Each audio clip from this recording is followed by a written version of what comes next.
The drive up to Pine Hollow always looked like something from a postcard, towering pines on either side, soft curves in the road, and a glimpse of the lake just before the turnoff. Calla sat beside me in the passenger seat, legs swinging, humming along to an old playlist I hadn't updated in years. She was 12 now, all elbows and questions, still young enough to hold my hand in public, but old enough to call me out when I tried to micromanage her backpack. "Mom, it's fine." I double-checked my allergy meds and packed the charger, she said, rolling her eyes in that way that was half playful, half patient. I smiled, but the knot in my stomach wouldn't loosen. I had to leave in the morning for a 3-day education conference in Milwaukee, an opportunity I'd worked toward for months. Calla would stay at the lake house with my parents. It wasn't the first time, but it would be the longest. I'd hesitated, especially when Brent texted last minute to say he'd be there too. Just clearing my head for a bit, he'd said, which usually meant Megan kicked him out again. When we pulled into the gravel driveway, my mother was already on the porch.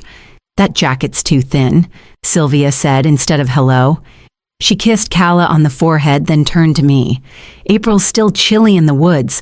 "I packed layers," I replied, unloading the suitcase. My father appeared from behind the garage, still wearing the same fleece vest he wore every spring since I was a teenager. "Calla, you ready for a real hike tomorrow? We'll go out to Stillwater Falls." "She's excited," I said, though. I hadn't been told there'd be a hike. "Brent's bringing steaks," he added. "Should be here around noon." Of course. Before I left, I pulled my mom aside. "If she needs to call me even late. We raised 2 children already," she cut in. "Successfully." I bit back my reply. Calla stood by the screen door watching us. I hugged her tightly. "Call me any time, I will.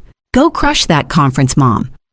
I watched her wave as I drove away, framed by the cabin, the trees, and 3 people who would soon break more than my trust. According to Calla, the morning started like any other adventure. She'd woken early to the smell of cinnamon toast and the sound of Grandpa sharpening his hiking sticks. Brent had already arrived, loud as ever, teasing her over breakfast that she was going to have to keep up with the pros. She laughed, because that's what she always did around him, wanting to match his energy even if it overwhelmed her. They left around 9. Calla wore the hiking boots I'd packed, the ones I specifically reminded my dad about. She had water trail mix and her windbreaker stuffed into her little backpack.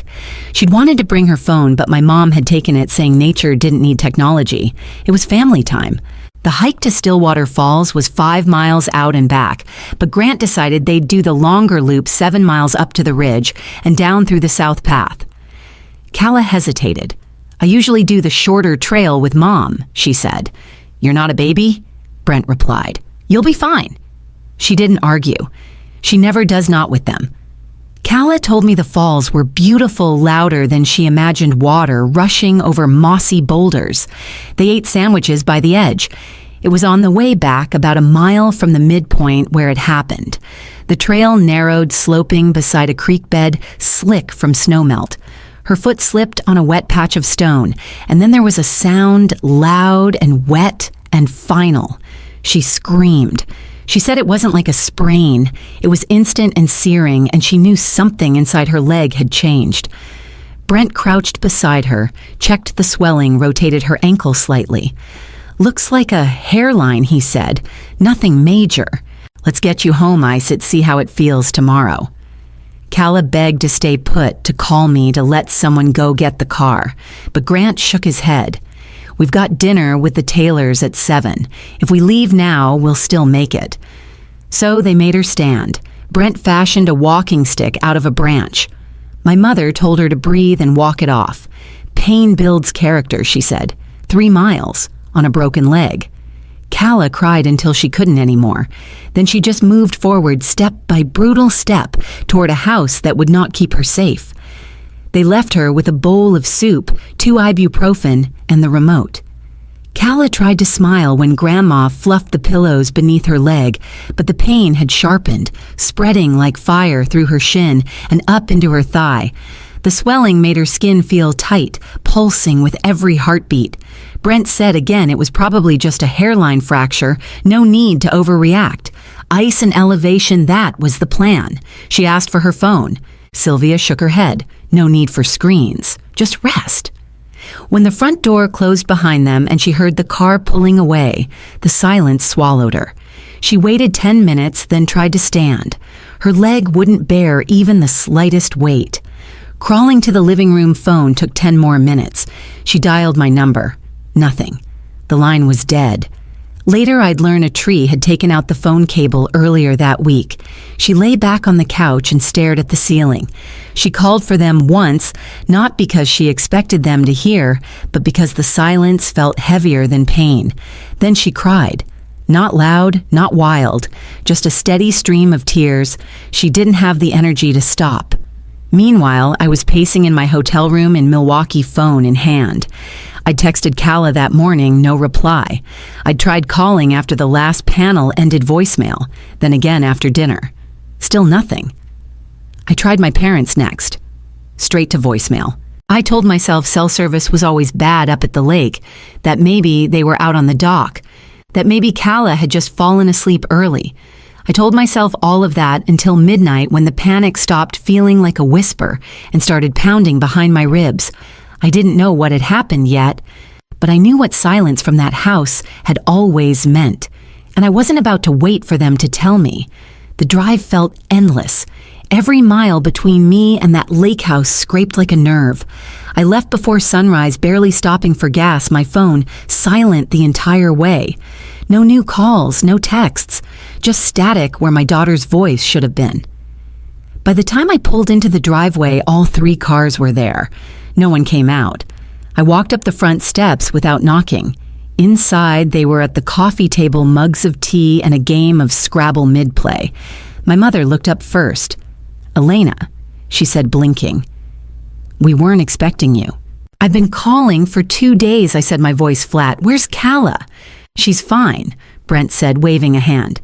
"Just resting. Took a little tumble on the trail yesterday." "A tumble," I repeated. Grant set down his mug. She scraped her leg. "We've been icing it. No need for theatrics." I didn't respond. I walked straight to the guest room. The door was cracked open.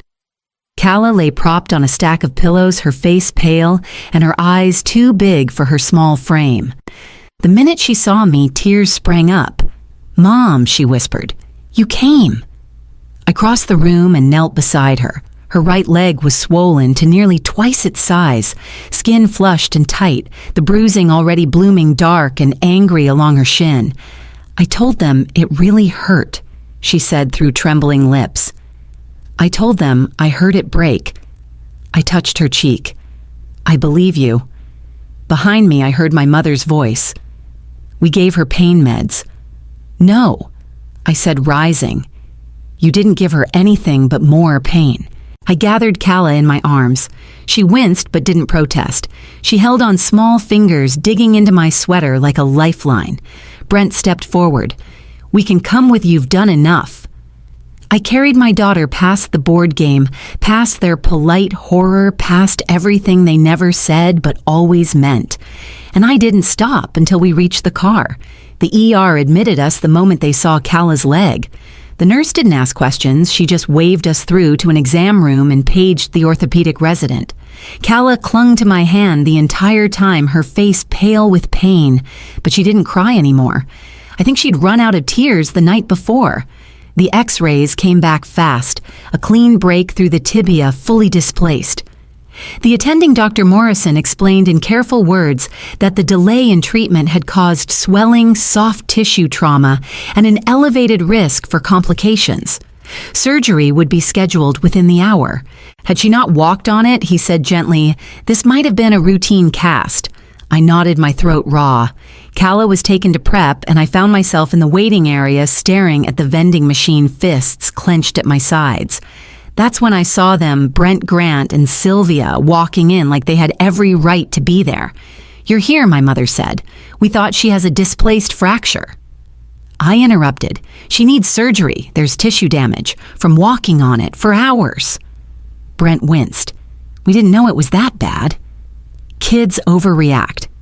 She heard it break. I snapped. She told you it hurt. She begged for help, and you told her to walk it off. She's dramatic like you. Grant said, it's not like she was dying. My voice dropped to a whisper. No, She was just alone, scared in agony, and you left her to make a dinner reservation. Brent stepped forward. I'm a doctor. I assessed her. No, you chose convenience over care.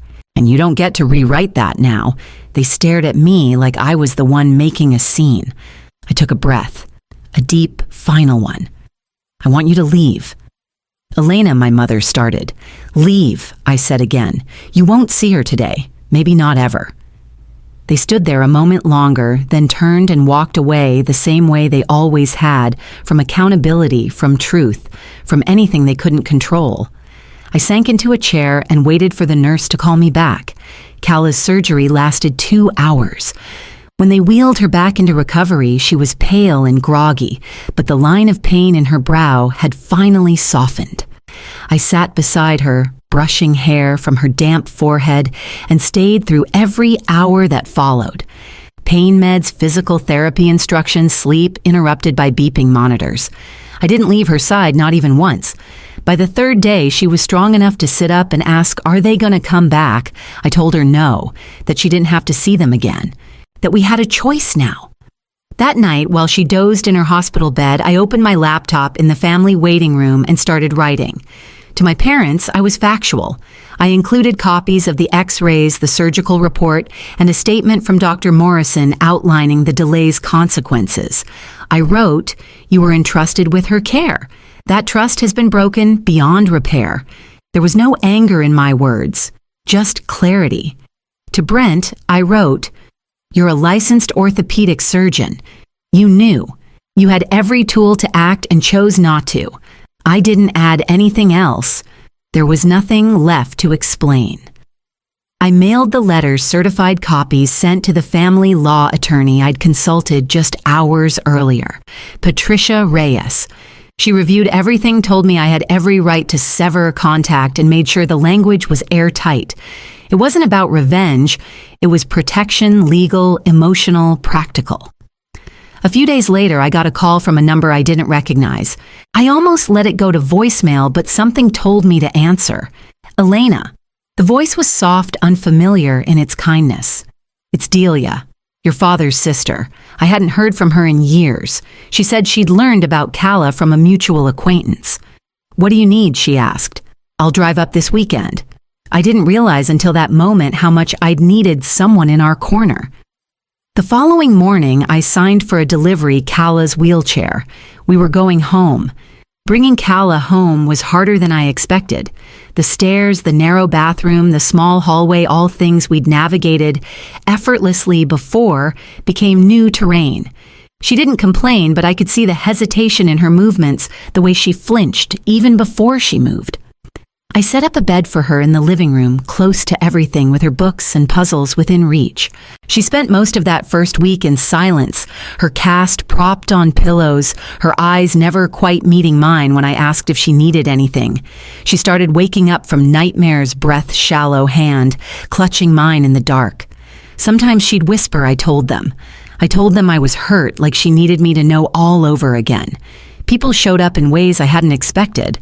Melissa from school dropped off casseroles. Tom from down the hall carried her up 3 flights when the elevator broke. Even Jonas called. He'd heard what happened and didn't ask for details, just offered to handle groceries and FaceTime her between meetings. He wasn't perfect, but he was present now in ways that mattered. Cala's classmates mailed cards and drawings. Her teacher recorded a video message so she wouldn't feel forgotten. Our apartment filled with things I hadn't realized we needed, not just equipment or food, but kindness without condition. One night while I was tucking her in, she asked, "Do you think they even feel bad?" I didn't answer right away. She didn't push. She looked so small, curled around the weight of something she shouldn't have had to carry. But she was healing. And this time, she wasn't doing it alone. The following week, her physical therapist arrived with a plan. The first card arrived 2 weeks after we got home. Pale pink envelope, my mother's cursive on the front. Inside, a cartoon bear holding a balloon and the words, "Get well soon, sweet girl." Nothing else. No apology. No mention of what they had done. Cala stared at it for a long time before handing it back to me. "You can throw it away," she said quietly. Another came from my father. This one typed impersonal, wishing you a smooth recovery. Love, Grandpa. It felt like a form letter from a man who'd never once questioned his authority. We didn't reply. Instead, I helped Kala find new language. Not just for the pain, but for the confusion. We named what happened: neglect, dismissal, betrayal. Not to punish, but to understand. I thought about all the times I'd been told I was dramatic, sensitive, difficult. All the ways I'd learned to fold myself smaller so they could stay comfortable. Now, I watched Kala unfold slowly, cautiously, into someone who was learning she didn't have to carry what wasn't hers. The people around us kept showing up. Delia came by every Sunday with groceries and stories from her side of the family tree, piecing together a different legacy. Jonas installed a grab bar in the bathroom without being asked. My co-workers rotated check-ins without ever calling it a schedule. No one asked us to forget. No one asked us to pretend. One afternoon, as I read a new library book aloud, Kala reached for my hand and said, "I don't miss them," like I thought I would. I didn't say anything. I just squeezed her fingers gently and turned the page. That evening, the cast came off for the first time. The second surgery was shorter, less urgent, less frightening. The hardware came out cleanly, and Kala woke groggy but grinning, asking if she could keep one of the screws. I told her we'd ask. She tucked her hand into mine and drifted back to sleep without flinching. Recovery moved faster this time. She used her crutches. Less asked for help. Less. One afternoon, she climbed the stairs by herself just to prove she could. I waited until she was in her room before letting myself cry, half pride, half relief. Delia became a fixture in our lives.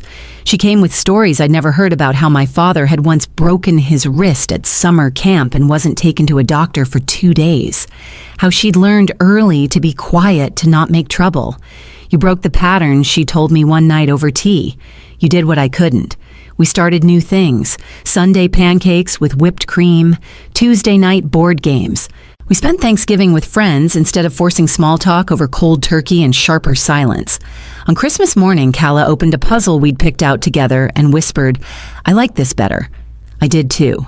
The cast was gone. The screws were out. And while the scar would stay, it no longer felt like a wound. One evening, Kala asked if we could go to the park. She walked the whole loop without needing to rest. On the way home, we passed a tree in bloom. She reached out and touched one of the petals, soft and pink and whole. Later that night, she fell asleep on the couch book, still open in her lap, legs curled under her, like nothing had ever been broken at all. Epilogue. The quietest room in the house. It happened on a Tuesday evening just before dinner. Kala stood from the couch, tested her balance, then walked unaided across the room to where I stood, holding a dish towel and a wooden spoon. No limp, no hesitation, just quiet steps and a look in her eyes that said she knew exactly what it meant. She didn't announce it. I didn't cheer. We just looked at each other and smiled like the truth didn't need volume anymore. After she went to bed, I sat alone in the living room, lights low, the hum of the dishwasher filling the silence. The room looked different now. Not because the furniture had changed, but because we had. This space, once borrowed and bruised, now felt earned. There were no more voicemails from my parents, no more apologies that never came, no more checking the mailbox for something that might feel like remorse. I didn't need to be seen by them anymore. Not as a daughter, not as a mother, not as proof of anything. What I needed was what we'd built here, quiet, chosen, and real. Safety doesn't look like locked doors or alarms. It looks like the sound of your child breathing evenly in the next room. It looks like knowing no one will call her dramatic for saying she's in pain. It looks like trust handed down with care instead of fear. I walked to her doorway and watched her sleep for a moment. The covers kicked off her foot, resting outside the blanket like it always used to. No casts, no swelling, no ghosts. Just her whole again, and me finally still.